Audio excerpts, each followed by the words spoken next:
বন্ধুরা, আজকে আমি তোমাদের সঙ্গে একদম নরম তুলতুলে সরু চাগলি পিঠা রেসিপি তোমাদের সঙ্গে শেয়ার করছি। দেখো কতটা নরম তুলতুলে হয়েছে, একদম মানে হাতের মধ্যে চলে আসবে, হাতের মুঠোয় চলে আসবে, এতটা নরম এবং জালিদার হয়েছে। দেখে নিশ্চয়ই তোমরা বুঝতে পারছো যে কতটা লোভনীয় হয়েছে।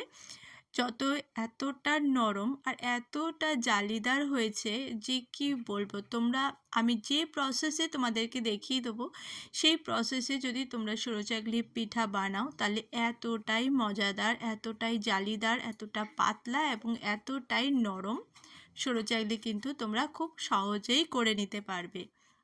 আর কিভাবে বানিয়েছি সেটাই আজকে তোমাদের সঙ্গে শেয়ার করব।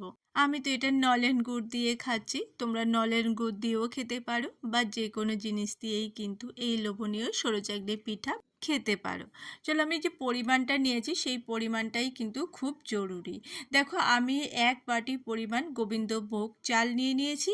আর দেখো, ঠিক এই পরিমাণ মানে 4 ভাগের 1 ভাগ আমি বিউলির ডাল নিয়ে নিয়েছি। এই পরিমাণটাই কিন্তু একদম পারফেক্ট সরু চাকলি পিঠার জন্যে।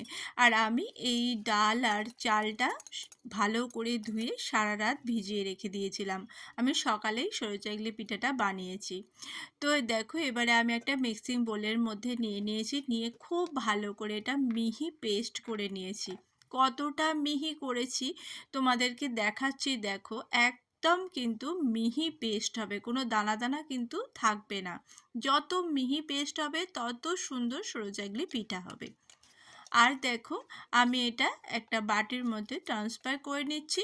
পরে আমি মিক্সিং জারটা ধুয়ে জল নিয়ে নিয়েছি এবং এতে জল দিয়ে মিশিয়ে কিন্তু একটা নরম, একদম পাতলা একটা ব্যাটার বানাতে হবে। এর মধ্যে আমি দিয়ে দিলাম পরিমাণ মতো নুন। দেখো পাতলা, কতটা পাতলা ব্যাটার আমি বানিয়েছি। দেখো, ঠিক চামচের পিছনে ঠিক এইরকম মতো দেখা যাবে। এরপরে একটা জিনিস আমি স্কিপ করে গেছি। আমি কি করেছি, কড়াইতে তেল দিয়ে একটা কাপড় দিয়ে আমি মুছে নিয়েছি। সেই অপশানটা তোমাদেরকে দেখাতে আমি ভুলে গেছি, তো সেটা আমি তোমাদেরকে বলে দিলাম। এরপরে এই সরু চাকলিটা হতে দেওয়ার জন্য একটু সময় দিতে হবে। তোমরা যদি একটু সময় দাও তাহলেই কিন্তু এই সরু চাকলির পিঠাটা খুব সহজেই কিন্তু উঠে আসবে। আর তোমরা যদি কাঁচা অবস্থায় তোলার চেষ্টা করো তখন কিন্তু এই সরু চাকলির পিঠাটা কিন্তু ছিঁড়ে যাওয়ার সম্ভাবনা থাকে। সেই জন্য একটু সময় ধরে কিন্তু তোমরা এই সরু চাকলি পিঠাটা হতে দেবে, তাহলেই কিন্তু খুব ভালোভাবে পিঠাটা উঠে আসবে। এরপর আমি পিঠাগুলো একটা কুলোর ওপরে রেখেছি। তোমরা যদি ছিদ্রযুক্ত পাত্র থাকে তার ওপরেও রাখতে পারো, তাহলে কিন্তু দুদিকেই হাওয়া লাগবে এবং পিঠেগুলো খুব সুন্দর হবে এবং নরম তুলতুলে হবে। তো বন্ধুরা, আমার রেসিপিগুলো তোমাদের কেমন লাগছে অবশ্যই জানিও।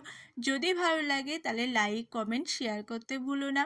আর তোমরা যদি ইউটিউব থেকে আমার ভিডিওগুলো দেখো তাহলে আমার ভিডিওটা যদি তোমাদের ভালো লাগে তাহলে আমাকে সাবস্ক্রাইব করে দিও আর একটা লাইক অন্তত দিও।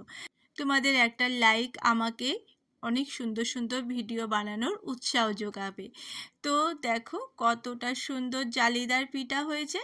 আমার আশা করি আমার এই ভিডিওটা দেখে তোমরা নরম তুলতুলে জালিদার সরু চাকলি পিঠা বানিয়ে নিতে পারবে। আর হ্যাঁ, একটা জিনিস আমি বলতে ভুলে গেছি, সরু চাকলি পিঠা বানাতে বানাতে দেখবে তোমাদের ব্যাটারটা ঘন হয়ে আসবে। সেই সময় কিন্তু তোমরা অবশ্যই আবার জল অ্যাড করে ঠিক এরমই পাতলা করে নেবে, তাহলেই সরু চাকলি এরম সুন্দর হবে।